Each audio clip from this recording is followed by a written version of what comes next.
Desa Rawasedap terletak jauh dari pusat kota, jauh dari sinyal, dan jauh dari rasa nyaman yang biasanya dibawa oleh lampu jalan, suara kendaraan, atau bahkan denting notifikasi ponsel.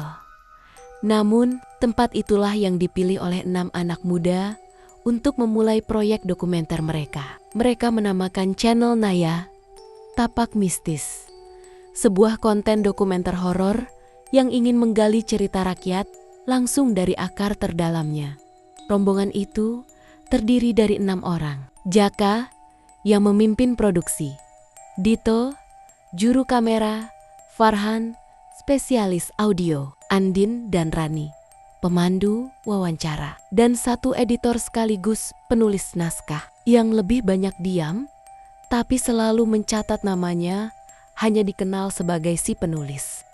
Mereka sampai di Rawasedap menjelang petang, disambut langit kelabu, udara lembab, dan aroma kayu bakar yang menggantung dari rumah ke rumah. Warga tampak ramah, meski tak banyak bicara. Namun, ada satu hal yang membuat suasana jadi aneh sejak awal.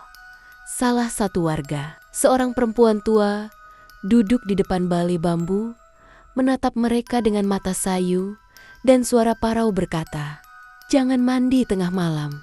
Airnya hidup." Dia tak suka dilihat. Semua diam, lalu tertawa, bukan dengan niat meremehkan, tapi karena kalimat itu terdengar seperti potongan naskah film horor kelas B mereka. Sudah terbiasa mendengar cerita serupa dari desa-desa yang pernah mereka datangi sebelumnya. Namun desa ini berbeda. Kepala desa, lelaki tua bernama Pak Rano, tak banyak berkata. Saat ditanya soal larangan itu, ia hanya menjawab pendek, "Sudah ada yang melanggarnya, sekarang tinggal kuburannya."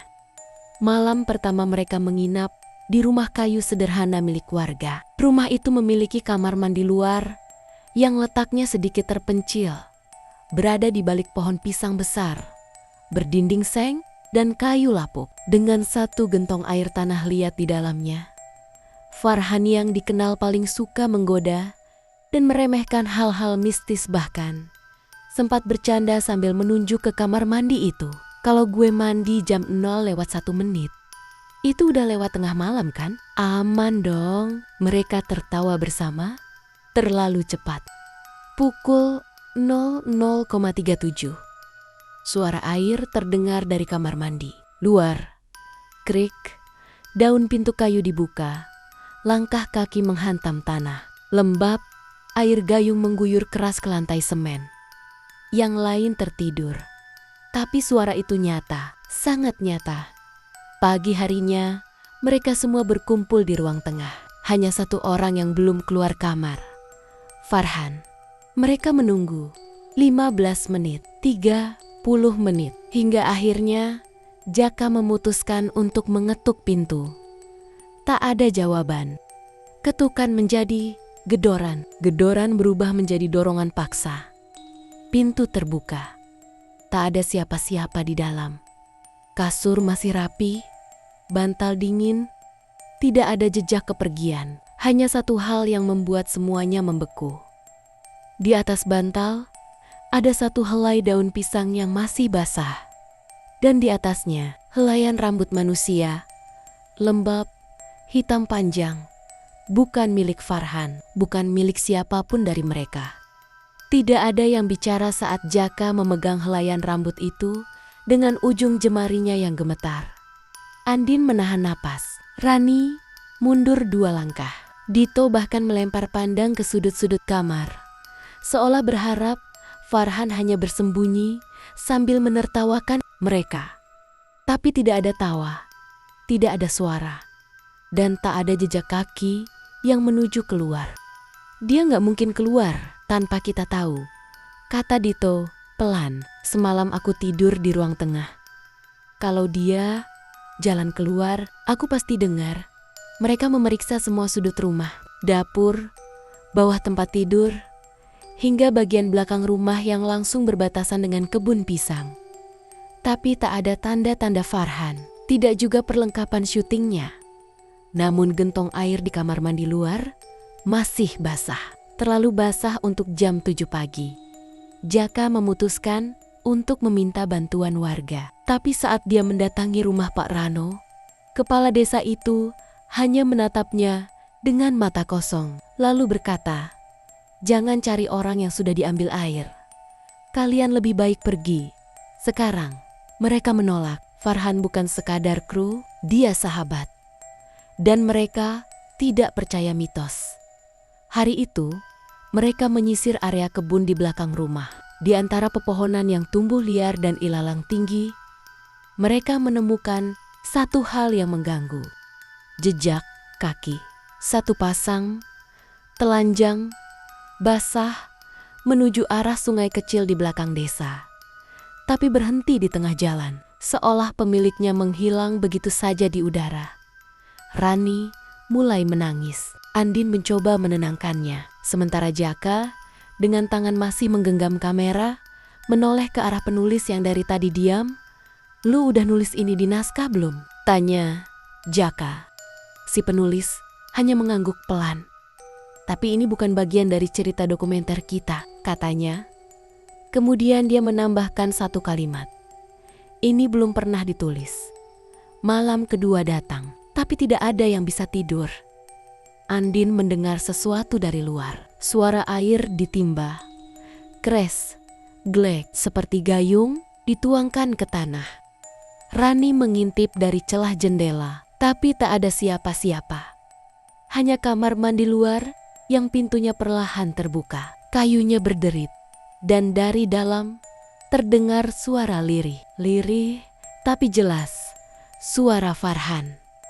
"Gue kedinginan." Jaka dan Dito langsung keluar, berlari ke arah kamar mandi.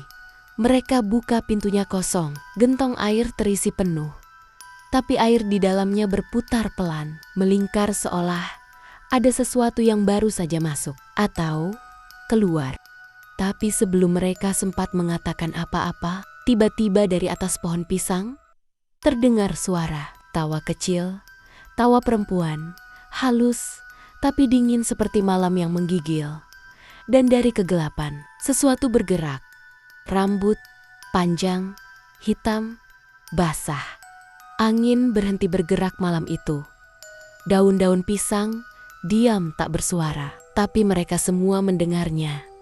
Tawa perempuan dari atas pohon, disusul bayangan rambut basah yang menjuntai turun. Rambut itu bergerak seperti akar menjalar, pelan, mencari. Jaka menarik Dito mundur, tapi matanya tak bisa lepas dari kamar mandi yang pintunya masih terbuka. Air di dalam gentong berhenti berputar. Hening. Kemudian suara itu terdengar lagi. "Gue kedinginan bro, tolong gue." Bukan hanya suara Farhan, kali ini ada suara perempuan lain yang menyambung di belakangnya. Lebih pelan, lebih dalam. "Biarkan dia di sini. Air ini milik kami." Rani pingsan. Andin menjerit. Dito menariknya masuk ke dalam rumah, sementara Jaka entah kenapa masih berdiri terpaku, seperti sedang menimbang sesuatu. Dia melihat ke arah atas pohon. Bayangan hitam itu turun perlahan, seperti tubuh tanpa bentuk. Rambut panjang menggantung, meneteskan air ke tanah. Jaka mundur, menabrak dinding luar rumah, lalu berlari masuk sebelum pintu ditutup rapat dari dalam. Setelah beberapa menit, semuanya diam dalam ketegangan. Tak ada yang bicara sampai si penulis berdiri, membuka catatannya, dan berkata, "Ini bukan hantu biasa." Matanya tak berkedip, suaranya rendah. Di beberapa cerita rakyat Jawa kuno, ada yang disebut penunggu banyu. Mereka bukan roh penasaran, tapi makhluk yang lahir dari air mati, air yang pernah menyaksikan kematian dan menyimpan rasa. Ia menunjuk ke arah kamar mandi di luar. Kalau benar, tempat itu bukan cuma kamar mandi, tapi pintu. Dito menahan marah. "Kenapa lo baru bilang sekarang?" "Karena cerita ini belum pernah ada," jawab si penulis. "Sampai tadi malam." Andin yang masih menangis tiba-tiba menoleh. "Aku sempat lihat wajah Farhan. katanya sebelum pintunya tertutup. Tapi dia bukan Farhan. Mukanya kayak dia tidak selesai bicara, tapi air matanya cukup menjelaskan. Apapun yang dia lihat di dalam kamar mandi malam itu bukan lagi manusia. Malam pun terus berjalan. Lampu rumah berkedip sesekali. Dito yang tak percaya hal mistis, kini duduk memegang benda tajam di tangan, hanya untuk merasa aman. Tapi rasa aman itu hancur tepat jam 2:13 dini hari, saat pintu depan rumah mereka diketuk sekali. Tok. Kemudian ada suara. "Gue udah balik." "Bro, bukain." Dinginnya minta ampun. Itu suara Farhan.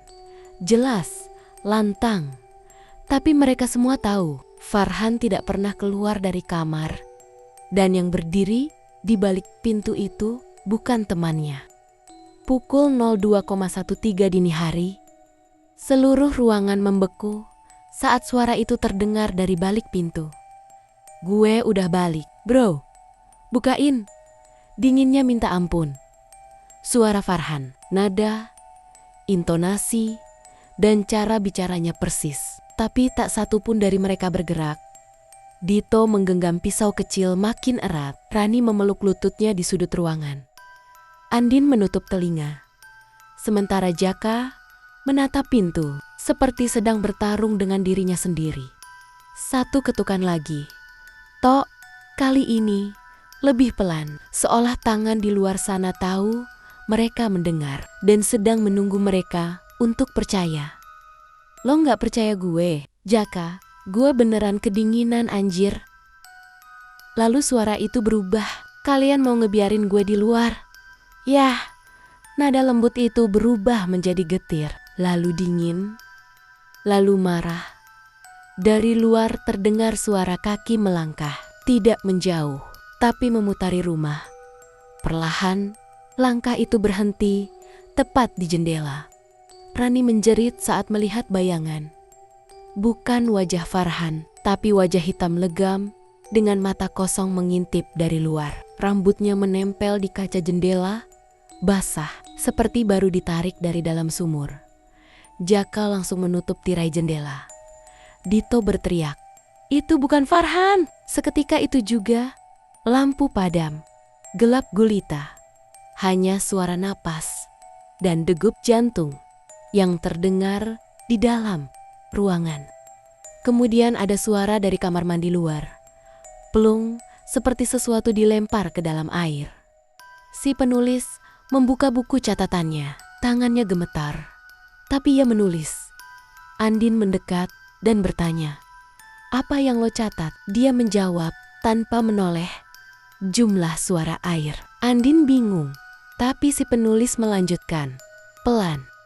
Dalam mitos penunggu banyu, jumlah suara percikan air menentukan berapa korban yang diinginkan. Semalam, waktu Farhan hilang, kita dengar satu percikan air. Barusan, aku dengar dua." Andin menatap wajah si penulis. "Artinya malam ini, dua dari kita akan diambil." Semua saling pandang. Tak ada yang berani tidur. Tapi tubuh mereka lelah, mata berat, ketakutan justru membuat mereka tak sadar kapan terakhir kali melihat jam. Tepat jam 3:48. Suara gayung terdengar lagi. Tapi kali ini bukan dari kamar mandi luar, melainkan dari dalam rumah. Dari kamar mandi kecil di ujung lorong yang tidak punya gentong, tidak punya air. Tapi suara gayung itu nyata. Dan di lantai depan kamar mandi, tiba-tiba muncul bekas telapak kaki basah. Ukurannya kecil, seperti kaki anak-anak. Tapi jumlahnya tak beraturan. Lebih dari 2, lebih dari 4. Lalu terdengar suara tawa. Tapi kali ini bukan dari satu mulut, melainkan dari dalam dinding. Andin tidak bisa menjerit. Mulutnya terbuka, tapi tak ada suara keluar. Telapak kaki kecil yang basah itu terus muncul satu persatu di depan kamar mandi. Tidak menapak dari luar, tapi muncul dari dalam lantai. Seolah airnya sendiri yang menciptakan jejak. Dito berdiri mematung. Tangan kanannya memegang pisau, Tapi yang gemetar justru kakinya. Sementara si penulis dengan wajah pucat dan tubuh bersandar di tembok membisikkan satu kalimat berulang-ulang. Ini bukan rumah kita. Ini bukan rumah kita. Tawa anak-anak dari dalam dinding makin jelas. Tidak hanya satu, tidak hanya dua, tapi 6. 6 suara tawa kecil yang terdengar seperti sedang bermain atau sedang menunggu sesuatu keluar dari lorong. Lampu tetap padam. Jaka berinisiatif menyalakan senter kamera. Cahayanya terbatas, tapi cukup untuk melihat bahwa telapak-telapak kaki itu kini membentuk satu garis, mengarah ke kamar tidur, ke tempat Rani terakhir tidur. Saat mereka masuk ke kamar itu, kasurnya kosong, tapi selimutnya basah kuyup, dan dari bawah tempat tidur menetes air. Dito perlahan berjongkok, lalu mengintip ke bawah ranjang. Tak ada apa-apa. Lalu dia menyadari, bukan hanya lantai yang basah, tapi bernafas. Permukaan ubin naik turun, perlahan, teratur, seperti dada makhluk yang sedang tidur. Tapi baunya bukan bau tubuh manusia, melainkan bau air mati, bau kolam yang tak pernah disentuh cahaya. Dan saat Dito hendak bangun, dia mendengar suara dari bawah tempat tidur. Suara Rani, "Aku gak bisa buka mata." Dia langsung menyibak selimut dan menarik ranjang. Tapi yang ditemukan di bawah sana bukan Rani, melainkan sesosok tubuh perempuan basah, telanjang, dan matanya terbuka lebar seperti ikan yang mengapung. Rani berdiri di belakang mereka, tapi tidak bicara. Mulutnya terbuka, dan dari dalamnya mengalir air terus menetes, seolah paru-parunya diganti oleh gentong tua. Jaka meneriakkan namanya, tapi Rani hanya diam, matanya berkaca-kaca. Kemudian tubuhnya limbung dan ambruk ke lantai. Begitu menyentuh tanah, dia menghilang. Tak ada jejak, tak ada darah. Hanya genangan air bundar yang tertinggal di tempatnya berdiri. Andin mulai histeris. Si penulis jatuh terduduk. Jaka menendang pintu depan dan mereka memutuskan lari keluar rumah.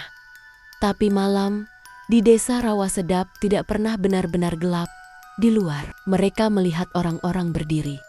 Puluhan laki-laki, perempuan, anak-anak, semua berdiri di tengah jalan desa. Basah kuyup, diam, menatap, dan dari setiap mata mereka menetes air. Air yang tidak kering. Kemudian salah satu dari mereka bicara. Perempuan tua, gigi hitam, rambut menutup wajah. "Kalian sudah membuka pintu airnya. Sekarang harus ada yang tinggal." Jaka mencoba bicara. Bertanya apa maksud mereka. Bertanya siapa yang tidur di air. Tapi tak ada jawaban. Hanya suara dari belakang. Mereka, suara dari kamar mandi, plung plung plung plung plung. 4. Suara air. 4 korban. Andin mulai menangis keras. Dito menarik tangannya, mencoba mundur, tapi mereka sadar tubuh mereka tidak bisa melangkah. Kaki mereka basah dan lantai tanah di bawah mereka bergetar seperti perut yang lapar. Si penulis berlutut membuka catatannya yang sudah lecek dan basah. "Ritual ini bukan sekadar mandi," katanya pelan. "Ini perjanjian. Dari dulu, air di desa ini tidak pernah kering karena mereka memberi tumbal 1 orang.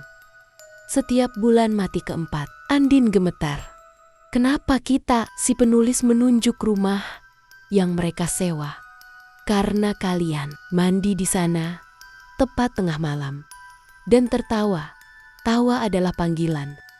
Dari balik pohon muncul sosok Farhan, tapi wajahnya bukan wajah manusia. Kulitnya pucat kehijauan, seperti bangkai yang lama tenggelam. Matanya terbuka, tapi kosong.